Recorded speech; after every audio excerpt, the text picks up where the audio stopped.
저는 서울에 살고 있는 28살 여성입니다. 평소 엄마가 사연을 많이 보시고 옆에서 가끔 보던 게 전부였는데요. 세상 사람들이 정말 이런 많은 사연을 가지고 사는구나, 진짜일까 생각했는데 그 일이 저한테도 일어났지 뭐예요. 저는 아직도 그 일을 생각하면 어떻게 그렇게까지 할 수 있을까 생각이 드는데요. 부모님은 지나간 일을 굳이 떠올려봤자 좋을 것 없다고 하세요. 그저 서로 조심하고 또 조심하면 된다고 말씀하시거든요. 어떻게 보면 인생에 대한 쓴 경험이라고, 인생 공부라고 좋게 생각하고 있습니다. 하지만 곱씹어보면 괘씸한 일이었기에 쉽사리 잊히지 않아요. 제가 결혼은 미친 짓이라고 생각하게 된 계기에 대해 말씀드리고 싶어서 이렇게 글을 적게 됐네요. 불과 2년 전에 일어났던 일이거든요. 저에겐 위로 3명의 오빠가 있습니다. 큰 오빠와는 15살, 둘째 오빠는 14살, 셋째 오빠와는 8살 차이가 나고요. 딸이 귀했던 저희 집은 제가 늦둥이로 태어나자 너나 할 것 없이 금지옥엽처럼 아끼면서 키우셨어요. 하지만 아들만 키우셨던 부모님은 저도 예외는 없다고 하셨습니다. 여자의 몸으로 세상을 살아가려면 혹독하게 자라봐야 한다며 엄하게 훈육을 하셨거든요. 여자라서 남자라서가 아니라 스스로 무언가를 해낼 수 있는 자신감을 심어주기 위해 노력하셨어요. 돈의 소중함을 알기 위해 용돈 기입장은 물론이고요.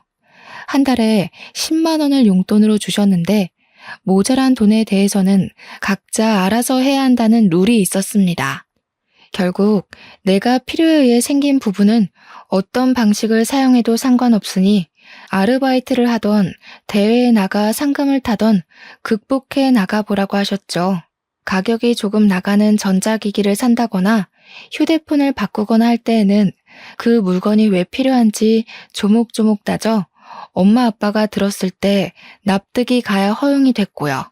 어떻게 보면 너무 짠순이 기질로 키운 거 아니냐 하시는 분들도 있으시겠지만 제가 바라본 부모님은 자식들에겐 한없이 다정다감한 분들이셨어요.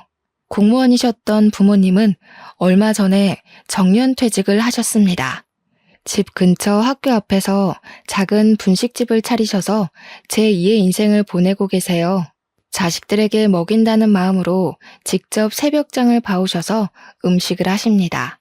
메뉴가 떡볶이, 순대, 튀김, 어묵 이렇게 4가지로 단출하지만 나름 동네에서 유명한 맛집이랍니다. 깔끔하고 똑부러지는 엄마의 성격에 결혼 초부터 알뜰살뜰 재테크 주식 투자를 많이 하셨대요. 운 좋게 수익률이 좋아져 여유 자금이 생기셨고 분식집을 차린 건물을 사들이기까지 했죠. 연금과 월세를 받으며 분식집을 운영하며 행복한 노후를 보내고 계십니다. 아무쪼록 전 유복한 가정환경에서 아낌없는 지원을 받으며 자랐습니다. 오빠들과 나이 차이가 많이 났는데 제가 중학생 시절 큰오빠와 작은오빠가 결혼을 했어요. 부모님 2분 다 공무원 출신이시라 어떻게 보면 딱딱한 분위기일 수도 있겠다 싶은데 제가 아는 부모님은 엄격하셔도 사람들에겐 한없이 다정하신 분들이었습니다. 그래서 오빠들이 결혼하고 새언니들이 생겨도 고부 갈등, 집안 싸움 같은 건 당연히 없을 줄 알았어요. 워낙 부모님은 자신들보다는 타인에게 맞춰주시는 타입이고요. 더군다나 좋은 게 좋은 거라고 싸움을 굳이 만드신 분들이 아니었기 때문이죠. 큰오빠와 작은오빠가 6개월 정도 차이로 결혼을 했고 저에게는 2명의 새언니가 생겼죠. 새로운 가족이 생기는 것은 너무 설레는 일인 것 같습니다. 저는 언니들에게 친근하게 대하려고 노력했어요. 나이가 어렸기에 어른에게 먼저 다가간다는 건 사실 조금 어려웠거든요. 큰 새언니는 외동딸이었는데 질투가 심하고 본인의 주장이 강한 사람이었어요. 그래서 처음에 다가가기 조금 어려웠는데 아니나 다를까 엄마와 크고 작은 트러블이 생겼더랬죠. 제가 결혼에 대해 좋지 않게 생각하게 된 계기가 바로 큰 새언니 때문이기도 하고요. 반대로 작은 새언니는 성격이 털털 그 자체였습니다. 소심한 성격의 오빠와는 정반대의 성격을 가진 언니였죠. 어떻게 오빠와 결혼했나 싶을 정도로 언니는 담아두는 성격도 아니었고요. 할 말도 오목조목 기분 나쁘지 않게 잘 이야기하는 타입이었어요. 두 사람을 비교하면 안 되지만 결혼 시작부터 두 사람을 비교할 수밖에 없는 일들이 있었거든요. 큰오빠가 결혼식을 하고 신혼여행을 다녀와서 저희 집에 인사를 하러 온 날이었습니다. 저녁 식사를 먹고 술 한잔을 하며 여러 이야기를 나누게 됐죠. 앞으로 모녀지간 부녀지간처럼 잘 지내보자는 엄마의 말에 큰 새언니는 정색을 하더라고요. 어머니, 어떻게 며느리가 시집와서 시어머니랑 모녀지간이 돼요? 그건 말도 안 되는 일이라고 생각해요. 왜 말이 안 돼? 요즘 세상에 다들 고부 갈등이 많다고 하지만 우리가 앞으로 잘 지내면 될 일 아니니? 너무 나를 세우는 것 같구나, 아가. 가족은 피를 나눈 사람들끼리 가족이지 며느리는 결국 가족이 될 수는 없어요. 앞으로 며느리 그 이상으로 대하지 않으셨으면 좋겠어요. 딸 같은 며느리는 세상에 존재할 수 없다고 생각해요. 부모님은 새언니의 말에 기가 찼지만 더 이상 아무 말도 하지 않으셨어요. 저도 면전에 대고 그런 이야기를 대놓고 할 줄은 몰랐거든요. 저희가 시집살이를 시킨다는 것도 아니고 잘 지내보자는데 너무한 것 같았어요. 부모님과 오빠들 그리고 저는 벙쪄 있었습니다. 물론 큰 새언니는 저에게도 새언니 그 이상의 노릇을 바라지 말라며 엄포를 놓더군요. 기분이 상할 대로 상한 엄마는 그 뒤로 큰 며느님이라는 호칭으로 존대까지 해가며 명절에도 부르지도 않으셨고요. 부모님은 큰 새언니를 정말 며느리로만 대했고 가족이 아닌 남처럼 행동하셨어요. 얼마 뒤 작은 오빠가 결혼한 뒤 허니문 베이비로 조카가 생겼습니다. 평소에 나이 어린 저에게 꼬박꼬박 아가씨라며 살갑게 대해준 둘째 새언니가 조카를 임신했다고 하니 정말 기뻤어요. 공부하느라 힘들지 않냐며 조카를 임신한 상태에서도 힘든 내색 없이 저를 챙겨주었죠. 임신한 뒤에도 자기도 배가 고프다는 핑계로 공부하는 제가 힘들 거라며 가끔 만나서 맛있는 것도 사주고 용돈도 주며 친언니처럼 지냈습니다. 어느 정도였냐면요. 제가 고민이 있거나 표정이 어두우면 눈치를 채고 먼저 대화를 건넸거든요. 정말 제 친언니가 생긴 것 같았고 엄마와도 모녀지간처럼 잘 지냈습니다. 심지어 시댁인 저희 집을 친정처럼 오며 가며 생활했어요. 큰 새언니에게 대인 상처가 있는 엄마는 작은 새언니를 몹시 아끼며 진짜 친딸처럼 대하셨고요. 임신을 축하한다며 이것저것 보태쓰라며 용돈을 1,000만 원이나 주셨습니다. 아가, 이거 돈 얼마 안 되지만 보태쓰렴. 임신한 몸으로 나라까지 챙겨주느라 내가 다 미안하고 고맙구나. 이걸로 필요한 것도 사고 먹고 싶은 것도 사 먹어.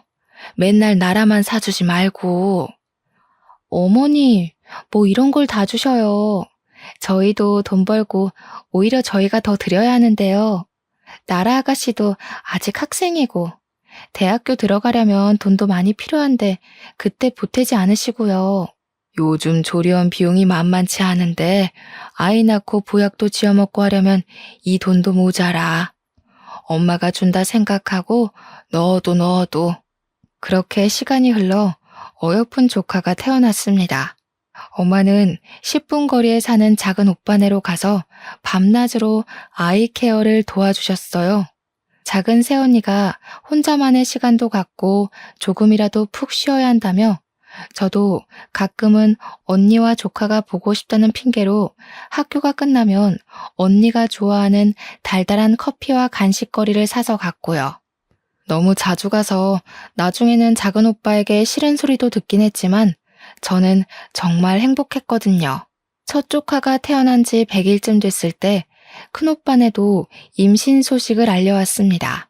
엄마가 둘째 새언니에게 돈을 줬다는 소식을 들었는지 큰오빠를 통해서 노골적으로 돈을 보태달라는 티를 내더라고요. 그렇게 안 입고 왔으면 본인이 직접 와서 이야기를 해야지.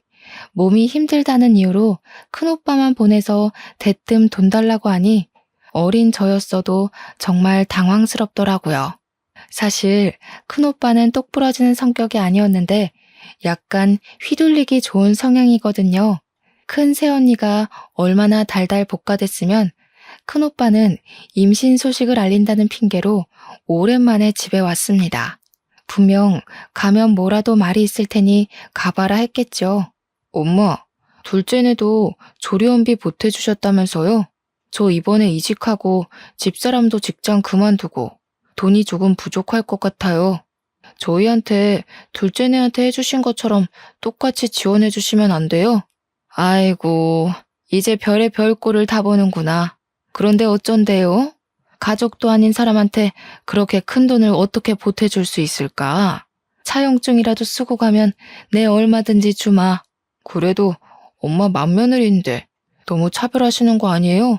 제가 집사람 보기가 민망해요. 아이고, 그렇게 민망해? 나는 온 가족들 앞에서 남처럼 대해달라는 큰 며느님 말씀대로 그렇게 해준 것뿐인데 차용증 쓰고 가져가라고 큰 며느님께 전해주시고 이제 그만 가봐. 빈정이 상했는지 큰 새언니는 몇 통 하지도 않던 연락을 거의 끊다시피 하더군요. 시간이 흘러 둘째 조카가 태어나 집안에는 아기 울음소리가 끊기질 않았어요. 하지만 둘째 조카가 태어났음에도 불구하고 엄마는 큰오빠 아기를 안부 정도로만 물을 뿐이었습니다. 가끔 메시지로 사진을 받아보는 정도였고요. 아이가 태어났는데도 자신에게 발걸음도 하지 않자 큰 새언니는 그게 기분이 상했나 봐요. 3, 7일이 지나고 나서야 아이를 데리고 집에 왔는데 저희 부모님 앞에서 엉엉 울더라고요. 어머니, 정말 너무하신 거 아니에요? 왜 저희만 가족으로서 인정을 안 해주세요? 그리고 왜 저희만 외톨이로 만드세요? 아기가 태어났는데 누구는 용돈도 주시고 애도 봐주시고 차별이 해도 해도 심하잖아요. 정말 너무하세요. 큰 며느님아, 당신이 며느리는 가족이 될 수 없다면서요? 저는 남처럼 대해달라길래 진짜 그렇게 대한 것뿐인데요. 어떤 게 서운한 건지 나는 이해를 못하겠습니다만. 그래도 이건 너무하시잖아요. 누구는 1,000만 원, 누구는 무일푼. 이 아이가 저만 낳은 자식인가요? 다은 씨 아이기도 하고 어머님 손주인데 어쩜 그러세요? 진짜 손주들인 것도 모르고 치맥기 있으신 거 아니에요? 큰 새언니는 본인이 했던 말을 다시 주워 담을 수 없다는 걸 알았는지 꿀먹은 벙어리가 된 채로 식은땀을 흘리며 눈만 껌뻑껌뻑 할 뿐이었죠. 엄마는 뭐 이런 경우가 다 있냐며 사과할 필요도 없으니 돌아가라고 언니를 쫓아내듯이 집으로 보냈습니다. 그 뒤로 반성할 줄 알았지만 큰 새언니는 더 도끼를 품었는지 연락을 거의 끊다시피 하더군요. 가끔 큰오빠가 보내주는 아기 사진 몇 장이 소식의 전부였거든요. 그렇게 시간이 조금 흐르고 조카들도 어느 정도 자랐을 무렵이었습니다. 저는 고등학교를 졸업하고 대학에는 가지 않고 바로 반도체 공장에 취직을 하게 됐어요. 이름을 대면 알만한 회사였고 인생에 있어서 대학은 별 의미가 없는 것 같았거든요. 대학 공부를 하는 것도 좋지만 그동안 오빠들과 부모님의 그늘 안에서만 사는 것 같았어요. 그래서 혼자 스스로 독립도 하고 돈을 벌고 싶은 마음이 컸죠. 고등학교 졸업과 동시에 취직을 하며 6년 동안 돈을 알뜰살뜰 잘 저축했습니다. 공장 기숙사에서 생활하며 숙식 문제를 해결할 수 있어서 절약을 할 수 있는 환경이었거든요. 그 결과 결혼 자금 정도로는 손색이 없을 정도의 1억이라는 자금을 만들 수 있게 됐죠.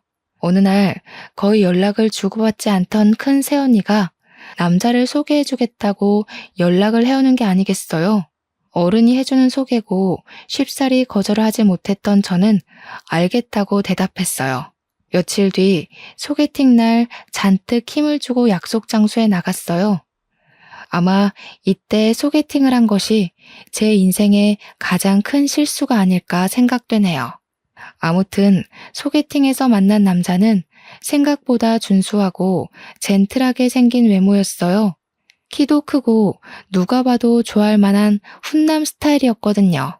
저보다 5살이 많았는데 큰 새언니와는 대학 선후배 사이이고 고향에서 오랫동안 알고 지낸 동생이라고 했습니다.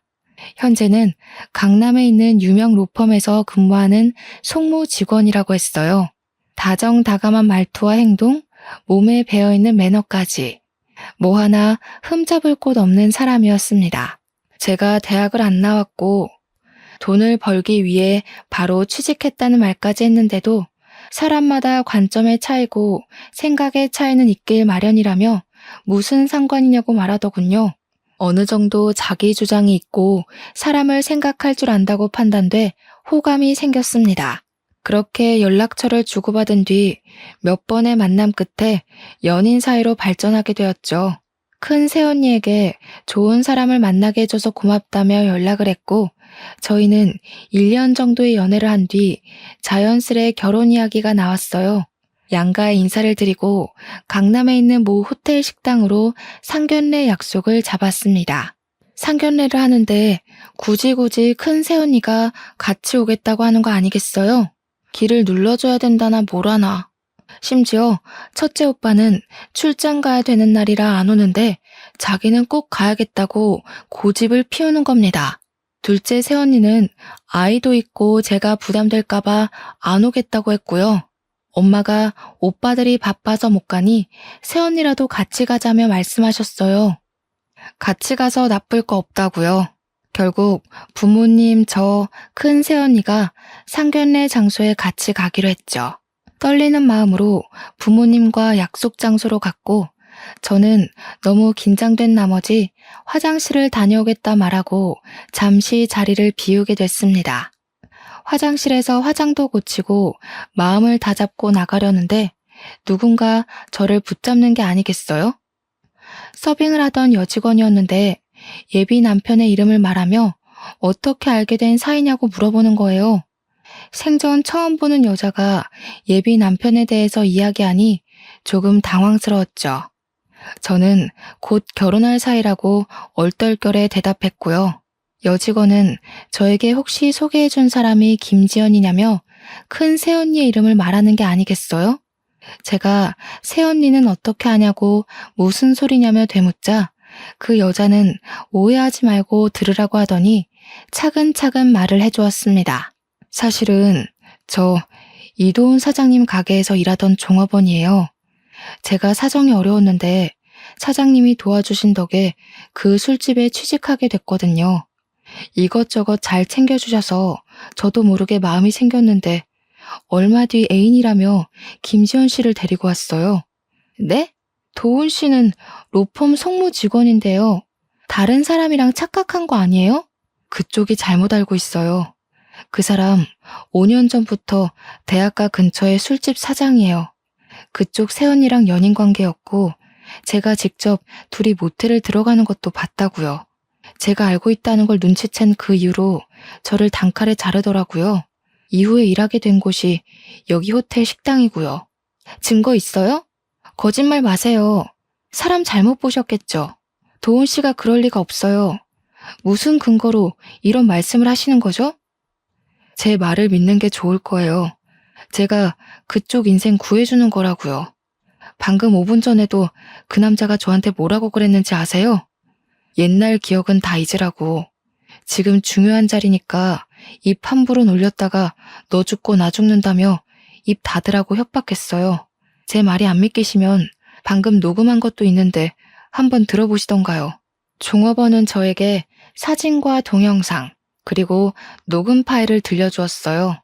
저희 방에 음식을 가져다 줄 때 예비 남편은 종업원 얼굴을 확인하고 서둘러 화장실에 가서 아는 체 하면 가만 안 둔다고 협박까지 했다더라고요. 혹시 몰라서 휴대폰 녹음 앱을 켜두고 있었고요. 녹음 파일 들어봤는데 진짜 제 예비 남편 목소리가 들리는 게 아니겠어요? 모든 사실이 진짜라는 것을 알게 되고 전 다시 상견례하는 자리에 착석했죠. 신경을 곤두세우고 있던 탓일까 마음을 조금은 가라앉힐 틈도 없이 둘의 미묘한 눈빛을 읽게 됐고요. 왜 큰 새언니가 굳이 제 상견례 자리에 따라오겠다고 고집을 피웠는지 이해됐죠. 그리고 뻔뻔하게 제가 둘의 관계를 모른다고 생각했는지 어른들 몰래 둘이서 테이블 밑으로 손까지 잡더라고요. 아, 종업원 말이 다 맞았구나 싶었습니다. 너무 기가 막히고 황당한 사실을 접한 것도 모자라 제 눈으로 확인하다니요. 아니겠지 하고 다시 보니 서로의 눈에서 달콤한 꿀이 뚝뚝 떨어지고 있는 게 아니겠어요? 둘의 관계를 눈앞에서 목격한 저는 머리를 망치로 한 대 얻어맞은 기분이었습니다. 아무리 각자 모은 돈으로 양가 보탬 없이 결혼했다 하지만 요즘엔 잘해줘도 못해줘도 욕을 먹더라고요. 그래서 내가 조금은 가볍게 설명을 드리려고 인쇄해 왔어요. 어머니, 이게 다 혼수 목록인가요? 혼수도 저희가 알아서 드린다고 했는데 다른 크게 필요한 알이 생기면 그때 도움을 받아도 될 것 같거든요. 말씀은 과하지만 혼수 비용이 3천만 원이나 드는 건 너무 과하다고 생각해요. 양가 부모님, 예비 남편이 있는 자리에서 애써 표정 관리를 했습니다. 주먹을 꽉 쥔 채 최대한 말을 아끼며 꿀먹은 벙어리처럼 앉아있을 뿐이었죠. 그저 물만 마실 뿐이었죠. 식사가 어느 정도 마무리되고 신혼집과 혼수에 대해 이야기를 할 때 저는 도저히 참을 수 없더군요. 애초에 서로 욕심을 내자는 취지였는데 혼수로 3천만 원이라뇨. 더군다나 조금 전 저에게 닥친 일까지 모두 생각이 났고 화가 나 테이블을 콱 내리치며 이 결혼은 없던 걸로 하겠다고 이야기했습니다. 제가 갑자기 결혼을 하지 않겠다고 말씀드린 점 대단히 죄송하게 생각합니다. 하지만 양가 부모님들께서도 알지 못하셨나 봅니다. 제가 하는 말로는 부족할 것 같아 보여드리려고요. 지금 휴대폰으로 보내드렸으니 확인해 보시겠어요? 납득이 가실 거예요. 어른들 앞에서 이게 버릇이냐며 따져묻는 부모님과 예비 시부모님에게 휴대폰으로 사진과 동영상을 모두 보내드렸어요. 그리고 그 여자가 들려준 녹음 파일을 켰죠. 그것들을 듣고 보는 어른들의 표정이 점점 어두워지기 시작했습니다. 그리고 어떻게든 빠져나가려 땀을 삐질삐질 흘리는 예비 신랑과 큰 새언니의 표정이 가관이더군요. 큰아가 아니냐며 헛웃음을 치는 아빠와 그리고 무언가 잘못되었다는 듯한 표정으로 예비 남편을 바라보는 예비 시부모님들까지. 이게 다 사실이니? 누가 누구를 만나고 뭘 어찌해? 여기에 나오는 사람 이 여자, 아가, 아니 큰 며느님 맞아? 이게 다 뭐니? 자네, 이게 다 뭔가? 설명을 좀 해주게. 입이 있으면 설명을 해보란 말이야. 엄마가 보고 계신 그 사진, 동영상 속 주인공들이 다 여기 앉아있네? 말 안 해도 설명되시죠, 어머님, 아버님? 전 이 결혼 못합니다. 아니, 안 합니다.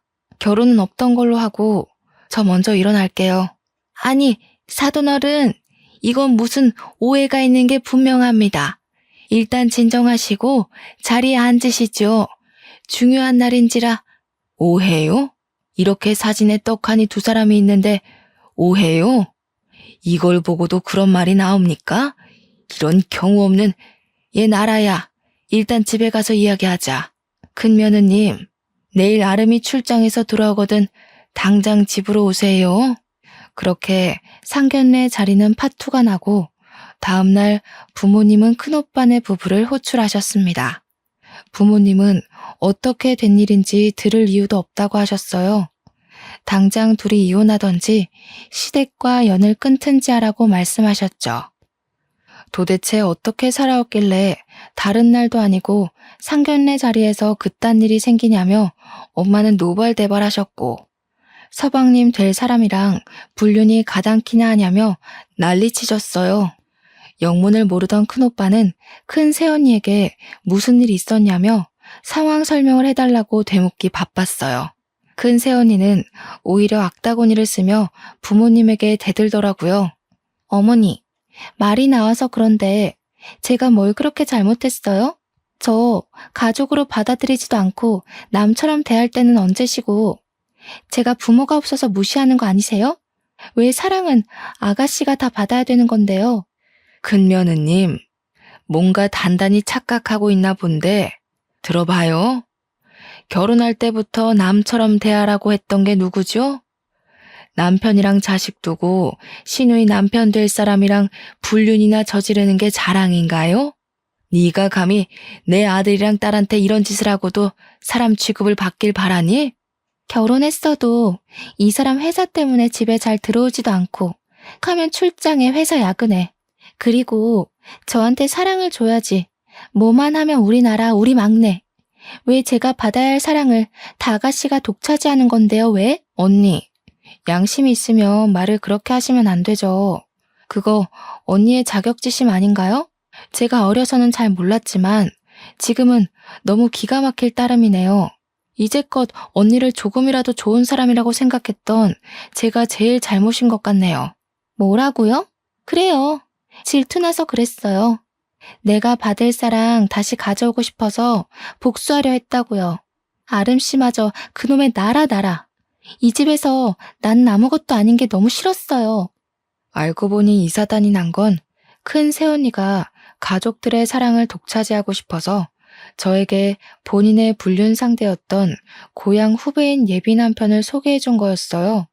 결혼을 해서 출가 외인이 되면 저에게만 쏠리던 관심이 자기에게도 오지 않을까 하는 생각을 했었다는 겁니다. 말도 안 되는 이야기를 들으신 부모님은 충격을 받으셨죠. 부모님은 뒷목덜미를 잡으며 그저 한숨을 내쉴 뿐이셨어요. 저는 아무 말도 없이 서 있다 화가 치밀어 무릎 꿇고 앉아있는 큰 새언니의 뺨을 후려 갈겨버렸습니다. 말릴 틈도 없이 이루어진 저의 돌발 행동에 순식간에 집안은 살얼음판이 돼버렸죠. 저는 그 자리에서 분노에 차 소리를 쳤습니다. 아까도 말했지만 일말의 양심이라도 남아있다면 오빠랑 이혼하세요. 그리고 지금 나한테 저지른 죄값, 감옥에 가던 무릎을 꿇고 빌던 죄값 달게 받아요. 아니면 새언니랑 큰오빠가 우리랑 인연을 끊던지, 새언니가 알아서 기어나가던지, 뭐라도 하지 않으면 내가 새언니 무너뜨릴지도 몰라. 알겠어? 큰오빠는 표정이 굳은 채로 언니와 이혼하겠다며 말하고 자신이 알아서 해결할 테니 걱정 말라며 큰 새언니를 끌고 밖으로 나갔습니다.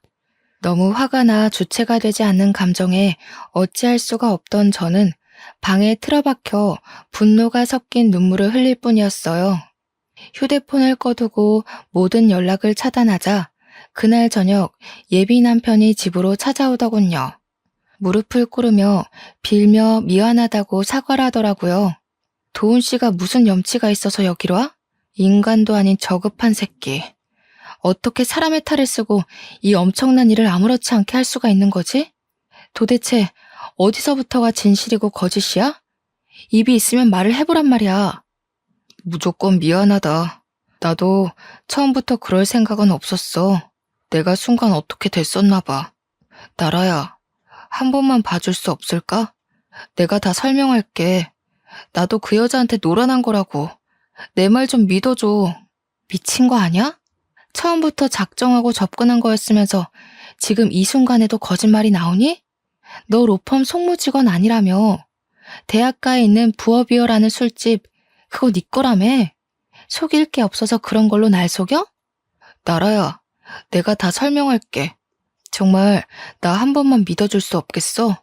나도 그 여자가 시키는 대로 한 거야. 정말 내가 후회할 짓을 했어. 우리 결혼 다시 생각해 줄 수 없을까? 내가 이렇게 무릎 꿇고 빌게. 그만하고 가. 한마디만 더 하면 경찰에 신고해버릴 테니까. 큰 소리 낼 기운도 없으니까 그만 가라. 이제 도훈 씨랑 나 아무 사이도 아니야. 꺼져. 너 정말 이럴 거야? 내가 전부 다 설명한다잖아. 우리 사랑했잖아. 미안하다고 계속 사과하잖아. 내 말 안 들어줄 거니? 그 시간들이 너무 아깝지 않아? 그만 가라고 했어. 나도 더 이상은 참지 않아. 그리고 아깝지 않냐고? 당신 같은 사람을 믿고 사랑을 한 내가 바보 천치다. 당장 내 눈앞에서 꺼져버리라고. 한바탕 소란이 일고 며칠의 시간이 흐른 뒤 저에게 등기후 편하나가 오더군요. 무엇인가 하고 보니 제 앞으로 고소장이 날라온 게 아니겠어요? 알고 보니 욕설로 모욕을 주며 폭행을 했다는 이유로 5천만 원의 정신적 피해 보상을 요구한다며 큰 새언니와 예비 남편이 절 고소한 거였어요. 저는 그 길로 새언니를 찾아갔죠. 처음에는 문을 열어주려 하지 않길래 문을 부숴서라도 들어간다며 악다구니를 쓰니 열어주더군요. 아무것도 눈에 보이지 않던 저는 눈앞에 새언니가 나타나자마자 머리채를 휘어잡았죠. 이 미친년아, 네가 그러고도 사람이야? 네가 어떻게 나한테 이럴 수가 있어. 큰오빠 지훈이 봐서라도 좋게 넘어가려 했는데 내가 너무 억울해서 안 되겠어. 오늘 너 죽고 나 죽자. 너 이거 안 놔? 막내라고 오냐오냐 해줬더니 어디까지 기어올라? 네가 내 머리채 잡고도 무사할 것 같아? 진짜 미친 건 너야. 어디 배운 게 없어서 사람 머리채를 잡아? 당장 놔! 결국 주민들의 신고로 경찰이 오고 파출소로 연행됐습니다. 파출소로 연행된 이후에도 저는 큰 새언니에게 욕을 퍼부었어요. 얼마 뒤 큰 오빠와 부모님, 그리고 예비 남편, 예비 시부모님이 오며 겨우 진정이 됐고요. 예비 남편과 예비 시부모님은 무릎을 꿇으며 저에게 미안하다 사과하셨습니다. 큰오빠까지 조카를 봐서라도 자신을 봐서라도 한 번만 조용히 넘어가자며 저에게 부탁을 했어요.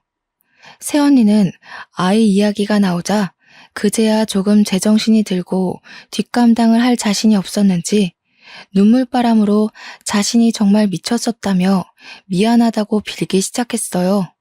그 순간 해맑게 웃고 있는 조카의 얼굴이 아른거렸습니다. 어른들의 잘못인데 어린아이가 무슨 죄가 있어 이런 수모를 겪나 싶어 마음이 아팠어요. 저는 부모님과 겨우 집으로 돌아왔어요. 회사에는 사정을 이야기하고 한 달 정도의 휴가를 받았습니다. 사실 말이 한 달 휴가지 제 연차를 있는 대로 끌어모았고 병가를 더해 쉬는 거였죠. 그 한 달 동안 집에 틀어박히기도 하고 혼자 제주도로 여행을 다니기도 하며 생각 정리를 했어요. 작은 오빠 부부와 셋째 오빠는 저를 위로해주기 바빴어요. 둘째 새언니는 제가 혹시라도 안 좋은 생각이라도 할까 매일 전화해서 안부 묻기 바빴고요. 큰오빠는 저에게 연락할 염치도 없다며 그저 미안하다며 사과하는 장문의 문자를 남길 뿐이었죠. 사실 큰오빠는 새언니와 협의이혼으로 조용히 마무리하려 했습니다. 하지만 새언니가 이혼만은 안 된다며 계속 완강하게 버티고 또 버티는 게 아니겠어요? 마음이 약했던 큰오빠는 그 상황에서도 아이 때문인지 쉽사리 결정을 내리지 못했어요. 큰 새언니는 집을 나가지도 않고 버티며 아무 말도 아무런 행동도 하지 않았고요. 저희 가족 모두가 답답해하며 속만 썩혀가던 그때 이 상황을 해결해줄 구세주가 나타났습니다. 바로 둘째 새언니였어요. 둘째 새언니는 할 말이 있다며 저희 집으로 온 가족을 모이게 했죠. 자신이 나설 일은 아니지만 가족의 평화를 위해 조금 설치겠다고 하며 말을 하기 시작했어요. 큰오빠가 윗사람인데도 화가 잔뜩 난 표정으로 오빠를 다그쳤죠. 아주버님, 제가 뭐라 판단해드릴 건 아니지만 말씀드리고 싶어요. 아이와 가족들을 생각해서라도 빨리 결단을 내리셔야 해요. 그 정도 결단력도 없으면 인생 살면 안 됩니다. 누구의 아들, 누구의 오빠이기 전에 부끄럽지 않은 아빠가 되셔야죠. 재수씨, 내가 재수씨 볼 면목이 없어요. 정말 부끄럽습니다. 솔직히 어떻게 해야 할지 모르겠어요. 나라한테 한 짓 생각하면 찢어 죽여도 모자란데 아이가 있으니 쉽사리 판단이 되질 않아요. 우리 생각 말고 형이랑 지훈이만 생각해. 근데 나는 미래를 위해서는 이혼을 하는 게 맞는다고 봐. 솔직히 같이 살 수 있어? 나라한테 그런 짓까지 했는데 더군다나 바람까지. 애 엄마로서도 며느리로서도 빵점이야. 그러면 안 되는 거였다고. 이혼 소송 진행은 제가 맡아드릴게요. 상간남 소송도 가능한 거 아시죠?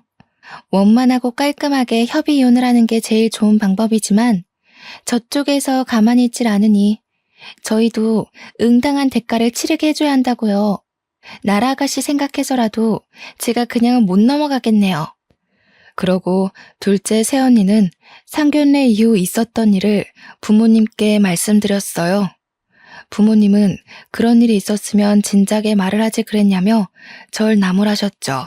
어머님, 아버님, 제가 집안일에 괜히 나선다고 한 건 다 나라 아가씨를 위하는 마음 하나였어요. 어렸을 때부터 봐왔던지라 더욱 특별하거든요.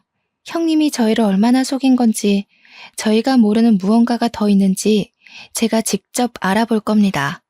소송도 직접 진행할 거고요. 너무 걱정하지 마세요. 며칠 뒤 둘째 새언니는 저를 데리고 갈 데가 있다며 차에 태워 어디론가 갔어요. 정말 마주치고 싶지 않았지만 둘째 새언니 손에 이끌려 도착한 곳은 큰오빠 집이었습니다. 예상치 못한 방문에 표정이 굳은 큰 새언니는 저희에게 돌아가라고 했지만 둘째 새언니가 문을 열지 않으면 시끄러워질 거라고 하자 결국 열어주더라고요. 집 안으로 들어서자마자 둘째 새언니는 큰 새언니를 바닥에 쓰러뜨리며 멱살을 잡은 채 소리쳤어요. 네가 감히 우리 아가씨를 우습게 봤어? 얼마나 얕봤으면 그딴 짓을 해? 내가 가만두지 않을 거예요. 형님, 신고하려면 하세요. 오늘 형님이 죽나 내가 죽나 한번 해봅시다. 이윽고 두 여자가 바닥에 뒤엉키며 격한 몸싸움으로 번졌어요. 급작스러운 상황에 저는 언니들을 말리기 바빴습니다. 결국 오빠들에게 호출 후 막내 오빠까지 와서 뜯어말린 뒤에야 진정이 됐죠. 큰 새언니는 경찰에 신고할 거라며 손해배상을 요구하겠다면서 악에 받쳐 소리치기 시작했고요. 둘째 새언니는 신고하라고 아기 엄마 된 도리로 적어도 분류는 아니지 않냐며 애한테 쪽팔리지도 않냐고 사람들 고생시키지 말고 각자 갈 길 가라고 소리쳤어요. 우리 착한 막내가 아무것도 못하고 있는 것 같아서 언니 된 도리로 대신 때려줬다고 하면서요. 그 와중에도 아무 말도 못하고 서 있던 저는 오히려 미안해지기 시작했습니다. 큰오빠는 결국 불륜을 이유로 큰 새언니를 유책 배우자로 이혼 소송을 진행했습니다. 동시에 예비 남편을 상간남으로 고소했고요. 변호사였던 둘째 언니가 직접 소송을 맡았고 제가 갖고 있던 사진, 동영상들이 결정적인 증거가 되어 양육권과 친권은 모두 큰오빠가 가져올 수 있었습니다. 큰 새언니에게 양육할 의지가 보이지 않으며 그럴 환경이 아니라는 결과가 나왔거든요. 동시에 큰 새언니는 큰오빠에게 3천만 원의 위자료를 주게 되었고요. 조카에게는 큰 상처를 주게 된 것 같아 마음이 쓰이더라고요. 너무 미안해하지 마. 우리는 응당한 대가를 치른 거야. 네가 죄책감 가질 필요 없어. 상황이 이렇게 돼서 내가 오히려 미안해야 할 부분이지. 결과가 어찌되었든 그 상황이 길어져봤자 서로 좋을 건 없어요. 결론을 하루라도 빨리 봐야지. 안 그럼 우리 나라 아가씨 마음 고생하다 죽을 것 같아서 제가 무례를 범했네요. 사과드려요, 아주버님. 큰오빠가 이혼을 하며 부모님은 한숨을 쉬며 어렵사리 말을 꺼내셨습니다. 아름아, 내 이렇게까지 하기는 싫었다만 이혼을 하는 마당에 뭐 하나라도 확실하게 해두는 게 좋을 것 같아서 말이다. 혹시 모르니 친자 검사를 해보지 않으련? 미안하구나. 미안하실 것 없어요. 저도 친자 검사 생각하고 있었습니다. 서로 불신만 쌓일 바에는 확실하게 해두는 게 저도 좋아요. 며칠 뒤 유전자 검사 결과가 나왔고 다행히 큰오빠와 조카는 친자 관계가 성립했어요. 지금 보니 새언니가 했던 말 중 거짓말이 아닌 유일하게 진실한 부분이었네요.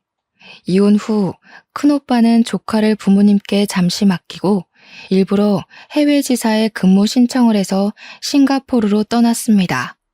둘째 새언니는 조카가 외로움을 느끼지 않게 살뜰히 챙겨주었어요. 나라 아가씨, 나예요.